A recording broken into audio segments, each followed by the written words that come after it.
Into your sanctuary, we've come to adore you, Lord. Into your sanctuary, we've come to adore you, Lord. In adoration and praise, we glorify your holy name. Into your sanctuary, we've come to adore you, Lord.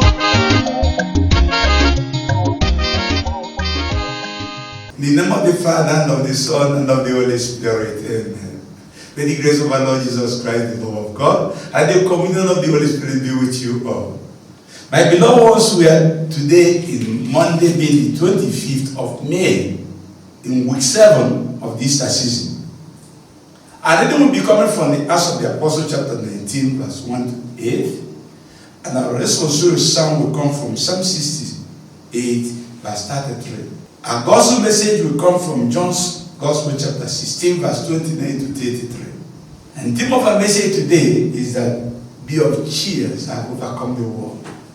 Cheer up, I have overcome the world. That's what Jesus is telling us today. Cheer up. He said, in the world you have tribulations, but remember, I have overcome the world. So let it not tear you apart. Let it not make you to mourn. Those tribulations, you have overcome them. If your master has overcome them, you have overcome them too. The coronavirus can harass and intimidate people all over the world. But remember that the Lord, the Master, has overcome the world, has overcome coronavirus. And you should not live in fear. The disciple told Jesus, look, you are now speaking plainly. You are speaking in figures. But now you are speaking to us plainly. We now believe you come from God. And Jesus said to them, the time will come, my deed is already here. When all of you will scatter out to your homes and leave me alone. But I'm not alone because the Father is with me. I'm saying this to you, that in me you will have peace. It's only me you can have peace. It's only me you can overcome the world. It's only me that will achieve the purpose for what you came into this state. Cut off from me, you can do nothing. And now I say, all these tribulations in the world, remember I have overcome the world. I only want you to go and celebrate my victory over the world. And now why you can see today that the apostles went about celebrating the victory of Christ. Has overcome the world. And that's why we are told that when Apollos was in Corinthians preaching the word of God, telling them that Christ has overcome the world, that is the message of Christ, of the apostles, Paul passed through all the countrysides and came to Ephesus.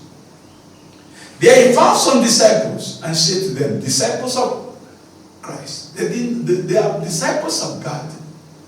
And he said to them, have you received the Holy Spirit when you believed?